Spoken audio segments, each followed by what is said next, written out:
Bonjour à tous et bienvenue sur la chaîne. Aujourd'hui, comme vous avez pu le lire dans le titre de la vidéo, on s'attaque aux premières modifications apportées à ce Maxer 300.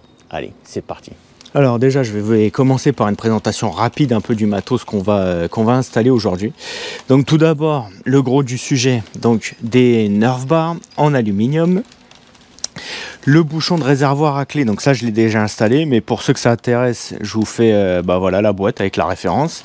On va se mettre un petit filtre à air Twin Air, le fameux boîtier CDI de débridage. Alors c'est pas le Kymco, parce que le Kymco origine, il coûte une blinde, enfin il coûte 160 € je crois de mémoire. Il y a Arrowhead qui fait du similaire, enfin qui fait c'est du boîtier, enfin type origine, c'est du boîtier origine si on peut dire. Donc ça c'est la référence si vous la voyez. Et en gros ça coûte 2 fois moins cher quoi. Donc on va partir là-dessus. Et on va se mettre des petites protections d'amortisseurs, des chaussettes d'amortisseurs si on appelle ça comme ça. Et voilà, ça c'est pour protéger les amortisseurs, mais il faut pas se leurrer aussi, ça donne un petit style sympa. Alors dans un premier temps, les Nerf bars. Donc les Nerf bars, ça va venir ici sur le côté, ça va venir se fixer dans ces trous là sur le cadre, et ensuite ça va venir sur le cale-pied. Il va falloir démonter une partie, alors pas forcément du cale-pied, mais du châssis en ferraille qui tient le bout de plastique pour le talon là, et ça va venir en sandwich entre le cale-pied et la plaque en dessous. Donc voilà les deux Nerf bars d'installer. Alors c'est assez simple, il n'y a rien de compliqué hein. Comme je vous disais, ça vient en sandwich en bas entre le cale-pied et le support. Alors moi, les vis d'origine qui étaient donc les vis du quad, quand je parle de vis d'origine, c'est vis du quad, je les trouvais un peu trop courtes. Donc j'ai changé les vis, j'ai mis des vis un peu plus longues pour bien prendre tout en sandwich. Sur le devant, donc on utilise les vis qui sont fournies avec les Nerf bars, il n'y a pas de souci. L'installation du filet, pas de problème non plus. Ça tient bien, c'est solide. Et de l'autre côté, même punition. Le filet, ça tient bien. Les vis, pareil, changées par rapport aux vis d'origine. Et sur le devant, donc les vis qui sont fournies avec les Nerf bars. Donc on va passer à quoi ensuite? On va passer à se faire le filtre à air. Après on se fait les amortisseurs. Après on se fera le CDI. Enfin bref, on va continuer d'avancer. Donc on a dit le filtre à air. Donc filtre à air Twin Air. Alors pourquoi Twin Air? Parce que j'ai l'habitude d'utiliser ces filtres à air là sur toutes mes machines de cross d'enduro. C'est des mousses à double double porosité si on peut dire. En gros il y a une mousse avec un grain un peu plus épais, une mousse avec un grain beaucoup plus fin à l'intérieur. C'est les dual stage. En gros c'est une double mousse, un peu comme d'origine, sauf que c'est censé mieux filtrer. Donc comme je vous disais, hein, pour retirer la boîte à air, on retire les petits clips, on retire le capot de la boîte à air, et en dessous qu'est-ce qu'on voit? Donc le filtre à air d'origine avec une vis ici, donc il va falloir dévisser ça, déboîter l'engin, et juste retirer les mousses et remboîter les nouvelles mousses. Donc voilà, ça y est, le Twin Air est graissé, il a été mis en lieu et place donc du filtre d'origine. Je referme la boîte à air et on s'attaque à ce gars-là, donc le boîtier CDI. Alors nous y voilà, le boîtier CDI. Donc déjà, on va essayer de sortir la tripaille sans esquinter les choses. Bon, les fusibles ils sont venus. C'est pas bien grave. Le boîtier CDI, voilà, il est venu. Et maintenant, la prise, comment elle vient? Ça, je suppose que c'est comme ça. Et voilà. Donc, voilà le boîtier CDI avec la référence donc d'origine, bridé. Je précise. Et donc nous, on va le remplacer par notre boîtier Arrowhead. Je rappelle la référence pour ceux que ça intéresse. Donc c'est kiff hein, il est fourni avec le petit bout de caoutchouc là pour le maintenir. Il y a juste à brancher en lieu et place. Et donc voilà, aussi simple que ça, le boîtier CDI a été remplacé et donc votre Maxer 300 est débridé. À part, comme je vous disais, aussi la petite bride, la bride au carburateur là, et là on va s'en occuper tout à l'heure. Donc maintenant, qu'est-ce qu'on va faire? Eh ben, on va s'occuper des amortisseurs. Donc on va leur mettre leur chaussettes aux petits amortisseurs. Donc les chaussettes d'amortisseur, comment ça se présente? Comme son nom l'indique, hein, c'est ni plus ni moins que des chaussettes que vous allez mettre autour de l'amortisseur. Donc il y a du scratch, hein, c'est assez simple, hein, c'est juste du scratch. Vous mettez ça, donc vous enroulez ça autour de l'amortisseur, vous scratchez et du coup ça protège votre amortisseur des projections, de la flotte, de la terre et surtout, bon là il y a déjà une protection en plastique. Mais s'il n'y a pas de protection en plastique, comme à l'arrière, il me semble qu'il n'y en a pas, votre tige d'amortisseur, à force de monter descendre dans l'amortisseur, elle a tendance, avec le sable, les poussières, ça a tendance à user, faire des rayures ou des micro-rayures. Et du coup, après, ça vous fait des fuites d'huile d'amortisseur. Et ça, c'est pas top parce qu'après, il faut changer tout l'amortisseur. Donc voilà, les protections d'amortisseur sont posées. Hein. Encore une fois, rien de bien sorcier. Hein. Il suffit d'enrober l'amortisseur autour de la chaussette, de bien scratcher derrière, de s'assurer que ce soit bien scratché hein, pour pas qu'il y ait des saloperies justement qui rentrent et qui restent dedans et que ça pourrisse tout. Et il faut bien avouer que ça lui donne, ça donne un petit style sympa quand même. Ça fait un peu plus racing comme certains aiment dire.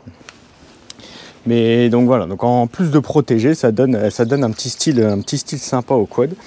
Alors il y a deux tailles, hein, faut pas se louper. Hein. Il y a les deux donc pour l'avant et il y a également celui pour l'arrière. Donc celui pour l'arrière, il est légèrement moins comment dire, il est légèrement moins long quoi. Je sais pas si je vous l'avais dit, mais dans la vidéo de présentation, donc je vous dis bien que c'est donc une transmission à chaîne. Donc n'oubliez pas de graisser votre chaîne. Enfin, je vous prends peut-être pour des ahuris, mais bon, je préfère le préciser parce que ce serait dommage d'esquinter la chaîne et la transmission juste parce qu'on a oublié de graisser la chaîne quoi. Donc bon voilà, on va continuer, hein, on va passer à la suite et puis au fil de l'eau, on va se retrouver donc avec un quad, avec un Maxxer 300 pardon, full équipé. Et voilà, donc on continue. Donc là, on va passer au montage pardon des garde-boue avant parce que bon, comme vous vous rendez compte, j'ai pas pu m'empêcher d'aller rouler un petit peu. Et j'en ai marre de me faire déguiser. Donc en tout cas dès qu'on roule dans des endroits pas trop embuissonnés si l'on peut dire, je vais laisser les garde-boue monter parce que comme je vous dis, j'en ai marre de me faire déguiser. Donc voilà, garde-boue installé. Alors on aime ou on n'aime pas. Alors c'est sûr que ça fait moins sportif que sans les garde-boue, mais c'est pas dégueulasse quoi. Après si ça évite de se faire déguiser complètement quand on roule sur route ou sur chemin pas trop forestier, parce que bon, c'est sûr que dès qu'il va y avoir des grosses brindilles ou des gros branchages, je pense qu'il va y en avoir partout, ça va se foutre dans les garde-boue, ça va tout arracher. Mais pour du roulant, pour du chemin roulant, de la castine ou de la route, ça va beaucoup vous épargner de la terre sur vous quoi, ou des projections tout du moins de flotte ou de terre. Niveau montage, rien de bien compliqué hein. Donc 4 vis pour la fixation, une ici, une de l'autre côté, 2 au milieu, et pour le garde-boue donc en lui-même, 3 vis de fixation, une ici et 2 par en dessous, le garde-boue avec des petites agrafes, et de l'autre côté c'est idem hein, pas de souci, c'est symétrique. Donc voilà. Qu'est-ce qu'on va s'attaquer maintenant? On va s'attaquer à quoi? On a un coffre qui se balade. Alors ça fait encore moins sportif, hein, il y en a qui vont dire, mais c'est quand même vachement pratique. Et comment on va le fixer le coffre? Avec un porte-paquet, donc pièce d'origine Kymco. Je déballe ça. Alors pour la référence, s'il y en a qui veulent la référence du porte-paquet, la voilà. Je sais pas si vous arriverez à bien voir l'étiquette. Voilà. Donc c'est la référence du porte-paquet. Et voilà, donc en quelques secondes pour vous et quelques dizaines de minutes pour moi, donc le porte-bagages est installé et le coffre aussi est installé. Alors comme vous voyez, hein, c'est bien solide, tout le quad bouge. Ça permet donc d'avoir du stockage supplémentaire sur le quad. Bon, forcément hein, ça fait un petit peu moins sportif hein, que certains diront que j'ai complètement dénaturé le quad, mais bon, en même temps c'est un quad qui a plus vocation à rouler de façon utilitaire que d'aller sur les pistes tout terrain. Si vous voulez un quad pour aller faire de la piste, on va acheter plus un Banshee, un Warrior, enfin un quad dédié à ça si je puis dire. On garde un peu ce look agressif, cette attitude sportive, mais on est un peu plus civilisé et pratique en tout cas. Alors le porte-bagages en lui-même, vous avez des petits tétons là pour fixer des sondes si vous mettez pas de coffre dessus. Il est dans une finition, alors ils appellent ça glacé je crois, mais ça fait un peu du... alors c'est du noir mat, et c'est un peu, on dirait du poudré, on dirait un peu de l'époxy ou de la peinture poudrée. Franchement c'est très propre. À signaler que le quad, n'importe quoi, que le porte-bagages n'est pas livré avec la visserie. Donc moi j'ai utilisé ma propre visserie, hein, c'est des vis de 8. Oui ça doit être ça, de mémoire ça doit être du 8. Bon là pour l'instant c'est des vis un peu que j'ai trouvé comme ça, mais je vais racheter de la visserie plus propre, surtout de la visserie inox, parce que comme vous pouvez le voir c'est un peu aux intempéries et c'est dans le garde-boue, donc j'aimerais pas que ça se mette à rouiller salement, donc je vais mettre de la visserie inox. Alors on a quand même sacrément avancé, hein. Qu'est-ce qu'il nous reste à faire? Toujours cette fameuse bride dans la pipe d'admission. Au passage on va regarder les gicleurs du carburateur, parce que figurez-vous que j'ai reçu la ligne d'échappement GPR. Alors voilà la référence pour ceux que ça intéresse. Et donc ça c'est du fabriqué à la commande par GPR directement. En fait j'ai trouvé ça sur un site internet, et je me suis dit bon c'était beaucoup moins cher, c'était beaucoup moins cher que les autres magasins. À savoir que cette ligne d'échappement vous la trouvez entre 400 500 euros. Le moins cher que j'ai trouvé c'était dans les 390, et là j'en ai eu pour 290 de mémoire, plus les frais de livraison 15 ou 20 balles, donc à peine 300 euros. Et en cherchant un peu donc ce que c'était ce magasin, il s'est avéré que ça arrive directement sur le compte PayPal de GPR Italie, et en fait c'est fabriqué sur mesure, enfin sur mesure, c'est fabriqué à la demande et c'est expédié directement de chez GPR Italie. Donc pour continuer, comme je vous l'ai dit, on passe à la ligne d'échappement. Donc là que j'ai fait un petit montage à blanc pour voir un peu comment tout s'installe et et si tout s'installe correctement. Donc j'ai mis les colliers de fixation sur le silencieux. Le silencieux, il a une particularité, c'est, vous voyez donc le DB Killer, la bride, c'est maintenu par un circlip, un collier élastique en métal, et il va falloir juste venir le retirer pour sortir la bride, donc pas de vis et tout ça. Donc ça c'est vraiment, c'est pas mal, moi je trouve que c'est bien foutu, hein. Donc avec une pince comme ça, une pince à circlips, vous allez pouvoir venir retirer ça. Donc ça c'est l'autocollant. Là on a le deuxième DB Killer qui vient se mettre ici. Donc à la sortie, enfin à l'entrée collecteur, on va dire, à la sortie du tuyau d'échappement, quoi. Donc le manuel, les ressorts de fixation, les entretoises. À savoir donc qu'il va falloir réutiliser donc les vis de collecteur d'origine, le pare-chaleur d'origine avec sa visserie, et également les vis de fixation donc du silencieux d'origine. Il va falloir les réutiliser. Donc là c'est à peu près toutes les pièces d'origine qu'il faut réutiliser. Donc au passage, au fur et à mesure que je vais démonter tout ça, je vais en profiter donc pour vous montrer et démonter donc la bride de la pipe d'admission, donc la bride de carburateur qui se trouve là. Je vais démonter aussi le bol du carburateur pour changer le gicleur, parce que de mémoire ils sont réglés un peu pauvres d'origine ces moteurs là. Donc et en plus avec la ligne GPR, je pense qu'on va comment dire, on va peut-être avoir besoin d'enrichir un peu, donc je vais changer le gicleur principal également. Bon bah profitez-en bien, c'est la dernière fois que vous voyez cette ligne d'origine, hein. Bon bah voilà, donc la ligne d'échappement est quasiment installée, donc collecteur et compagnie, et le carbu comme vous le voyez est déboîté.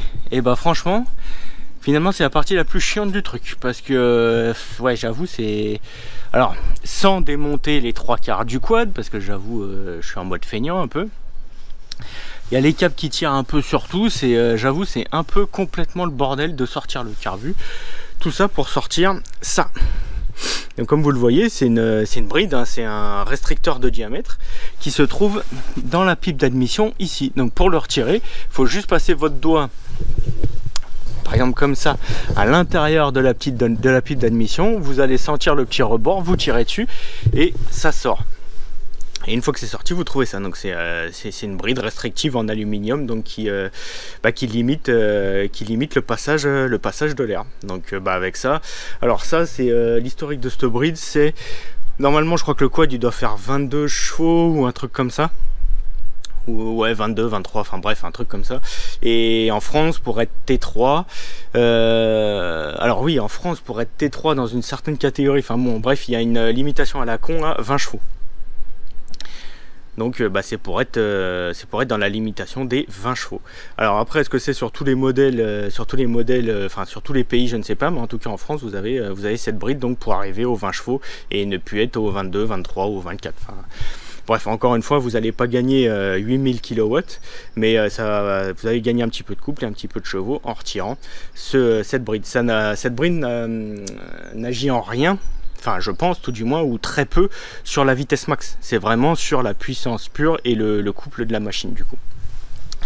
Bon donc je vais ouvrir le carbu, je vais changer le gicleur et je vais remboîter tout ça parce que oui donc pour démonter tout ça il a fallu donc que je démonte, alors j'ai pas pu la démonter entièrement mais il a fallu que je déboîte la boîte à air, c'est le cas de le dire, pour pouvoir déboîter ensuite le carbu et donc retirer la fameuse bride, le carbu que je vais ouvrir, changer le gicleur et tout remonter. Allez, je m'occupe de ça.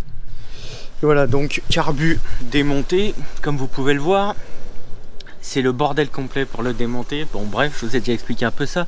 En usine, ils avaient serré le gicleur dans le porte-gicleur ou le puits-gicleur comme vous voulez l'appeler, comme des ânes. Donc il a fallu que utiliser une clé plate pour desserrer ça correctement. Alors d'un point de vue gicleur, donc d'origine, là-dessus les gicleurs qui se montent, c'est du 5 mm, donc gicleur 5 mm type Delorto ou Cain, ça dépend, mais c'est bien du 5 mm. D'origine, il y a un 112. Et moi, du coup, je vais passer sur un gicleur de 120. De mémoire, c'est ce qui est fourni d'origine avec la ligne XIL. Parce que la ligne XIL vous fournit un gicleur de remplacement. Et c'est un 120 a priori. De ce que j'ai vu, il y a des préparateurs qui vous donnent un 118. Alors bon, 118, 120, bon c'est pas à 2 points près que ça va jouer quelque chose, hein. Moi je préfère, quitte à consommer un chouïa plus, je préfère refroidir un peu plus le moteur. Donc je vais passer sur un gicleur de 120. Et par contre, le gicleur de ralenti, j'ai pas vu ce que c'était. Le gicleur de ralenti, c'est un 60.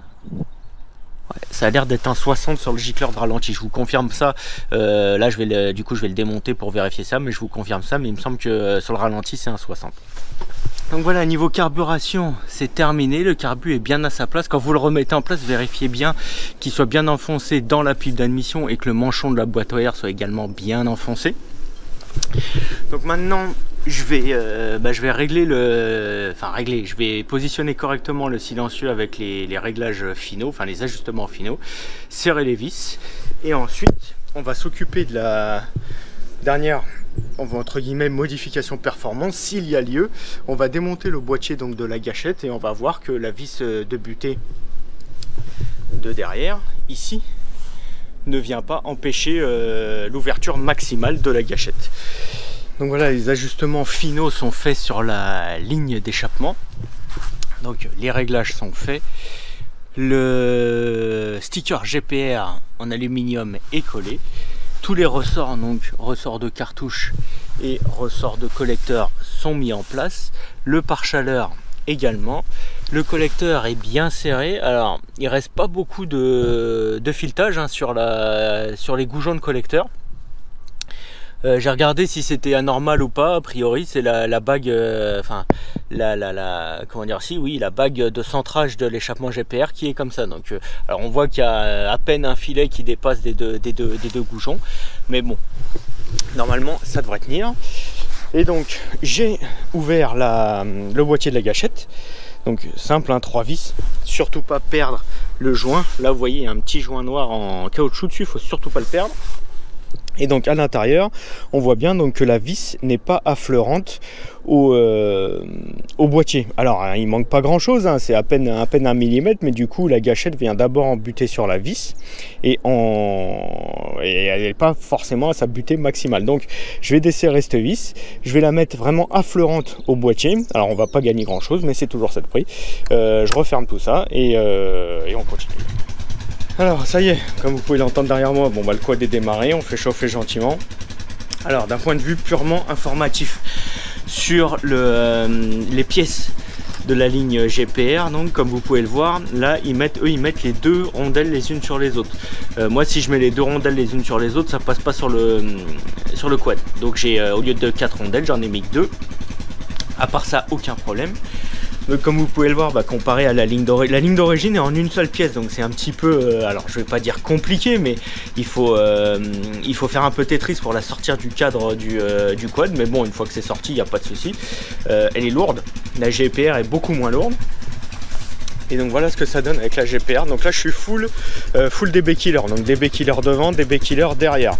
Au ralenti c'est légèrement plus rauque et sourd que la ligne d'origine. Le niveau sonore n'est pas forcément plus élevé. Par contre à l'accélération ça pète un peu plus comme un 4 temps. Alors j'irai pas jusqu'à dire un 4 temps d'enduro, mais ça pète un petit peu plus à l'accélération. Donc j'ai vérifié, il n'y a aucune fuite d'échappement, hein. Pensez bien à vérifier toutes les fuites, hein. S'il n'y a pas de fuite à chaque jonction, à la jonction de la cartouche, à la jonction sur le collecteur. Sur le collecteur, bien réutiliser le joint d'origine, hein, bien entendu. Là, l'emmanchement ici, donc j'ai pas vu de fuite non plus. Et derrière, pas de fuite non plus. D'un point de vue style, c'est vrai que c'est plus flatteur, hein, c'est plus joli que la ligne d'origine, hein, c'est une certitude. Bon, c'est de l'inox, donc au moins ça rouillera pas, enfin c'est censé pas rouiller. À l'arrière, quand on regarde juste à l'arrière, c'est vrai que ça fait un peu navette spatiale suppositoire, hein. S'ils avaient fait une fin de cartouche, je sais pas, triangulaire ou un peu plus carré, bon là c'est vrai que ça fait un peu, on a l'impression que ça fait un peu navette spatiale suppositoire, quoi. Donc la gâchette, comme je vous disais, donc j'ai réglé la gâchette, hein, pour que, donc j'ai desserré le contre-écrou, desserré la vis pour le mettre affleurant au boîtier à l'intérieur, hein, bien entendu, juste resserrer le contre-écrou, et donc tout ça c'est verrouillé. Bon il nous reste, on a bien avancé là, il nous reste plus grand chose à faire là, je vais laisser chauffer gentiment, et puis je pense que je vais pas pouvoir me retenir d'aller faire un petit tour, et on se retrouve après. Donc si, dernière chose avant de partir faire un petit tour là, avec le gicleur de 120, le quad démarre vachement mieux. Alors sans starter ça pétouille, bon il faut vraiment un petit coup de starter vite fait pour le faire démarrer, mais dès qu'il a craqué, qu'il prend un peu son régime de ralenti, vous pouvez donc désactiver complètement le starter, et il prend son régime de ralenti tranquille. Franchement il démarre beaucoup mieux, en tout cas avec le gicleur de 120. Donc là je vais aller voir sur la route ce que ça donne le gicleur de 120, et on se retrouve dès que je suis revenu du coup. Voilà donc de retour du petit essai rapide, hein, de cette nouvelle ligne GPR. Avant de passer donc aux autres, de continuer tout du moins les modifications. Alors petit retour, donc comme vous pouvez le voir, bon déjà la ligne est sale. Elle a commencé à changer de couleur, hein. Donc vous voyez ça commence à se dorer un peu l'inox. Ça commence à devenir un petit peu bleu sur le collecteur, donc c'est que ça a chauffé un petit peu. Ici ça a fondu un petit peu le plastique du carénage. Ouais, c'est 3 fois rien, hein, mais ça a un petit peu fondu le carénage. Bon, je reverrai un petit peu les ajustements s'il y a besoin à revoir les ajustements. Mais bon là j'ai un peu réajusté tout ça, normalement ça touche plus. Normalement on a donc ici comme vous voyez on a de la place, là ça touche plus. Et le cadre derrière avec la cartouche ça touche pas non plus, donc ça devrait le faire. Donc le retour rapide là sur cette ligne GPR. Alors avec toutes les modifs performance qu'on a effectué, que ce soit le CDI, la bride dans la pipe d'admission, donc la ligne d'échappement, le filtre à air, le gicleur.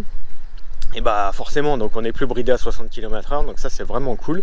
On a un quad qui a un moteur qui est rempli à tous les régimes, hein. Ça a une bonne, à l'arrache ça part bien, ça a une bonne, alors toujours en rodage, hein, donc j'ai pas mis gâchette en grand pour l'instant, mais ne serait-ce qu'en roulant tranquillou on sent qu'il y a du couple, hein, à l'arrache ça marche bien, ça reprend bien, le moteur s'essouffle pas, enfin c'est vraiment, on a un vrai gain en performance, hein, ce qui est normal, hein. Le gicleur, comme je vous disais, c'est le jour et la nuit niveau démarrage, parce que c'est vrai qu'avant le démarrage c'était laborieux, hein, fallait rester sur le starter et puis ça calait, puis il fallait redémarrer, enfin j'avoue c'était un bordel pas possible le démarrage. Maintenant avec le gicleur de 120 c'est nickel le démarrage, enfin un petit coup de démarreur là, limite un petit coup de starter et ça part direct. Donc ça c'est vraiment appréciable, c'est vraiment cool. Et alors d'un point de vue son, donc pour la ligne d'échappement, donc c'est un son qui est légèrement plus viril que l'origine. C'est pas, alors c'est un peu plus sourd, c'est un petit peu plus bruyant et plus viril donc que l'origine, mais sans être assourdissant, sans être gênant. Les passants ne se retournent pas, il n'y a pas de gêne occasionnée, hein. C'est juste un petit peu plus viril et un petit peu plus sonore.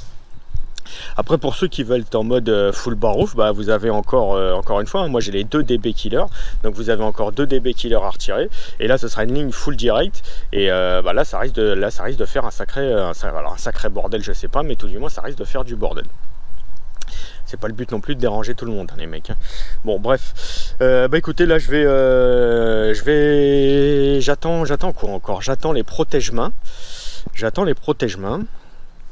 Et il me semble que c'est tout, hein. On a déjà fait pas mal de choses là sur ce Maxor 300, il me manque les protège-mains. Après s'il y a d'autres choses qui me viennent à l'esprit, bon bah on se retrouve, hein. Mais en tout cas, dès que les protège-mains arrivent, on continue le bricolage et on termine ce Maxor 300 et on va faire un essai routier. Alors je sais pas si ce sera dans cette vidéo ou dans la vidéo d'après, mais il y aura un essai routier, il y aura de la discussion et voilà. Donc bah, on attend les protège-mains et on passe à ça. Allez. Et voilà, ça y est, enfin la dernière pièce pour l'instant d'amélioration de ce Maxor 300 est arrivée. Donc c'est les protège-mains. Donc je vais installer ça tout de suite et je vais vous montrer ce que ça donne. Et s'il y a des petits des petits trucs à vous montrer pour l'installation, je le ferai aussi. Et également j'ai monté un support téléphone GPS, un téléphone GPS et surtout pour le GPS, pour Waze et compagnie, qui se monte sur le rétroviseur. Et bah franchement c'est franchement pas mal, c'est pratique. Alors ça se monte pas tout sur tous les quads, par exemple sur le C-Force derrière, ça ne se monte pas.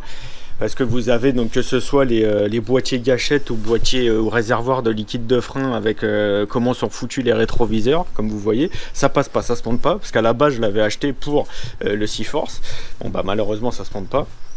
Alors j'ai acheté ça sur Amazon à quoi, à 15 balles, 20 balles, un truc comme ça. Mais du coup sur le Maxor ça se monte nickel et ça permet d'avoir une bonne visu étanche avec le tactile qui fonctionne toujours de votre téléphone et donc de votre GPS. Donc aujourd'hui le quad il a 295 km, bientôt 300 km, 500 km de rodage, hein. Pour toujours m'aider à vous proposer plus de contenu, du contenu toujours plus intéressant, surtout abonnez-vous et cliquez sur like et on se retrouve très bientôt dans une nouvelle vidéo. Allez, salut. Even when you feel low, you can still go. Even when you feel slow, you can still go. Even when there's no hope, you can still go. I never answer to no, man, I still go, go, go.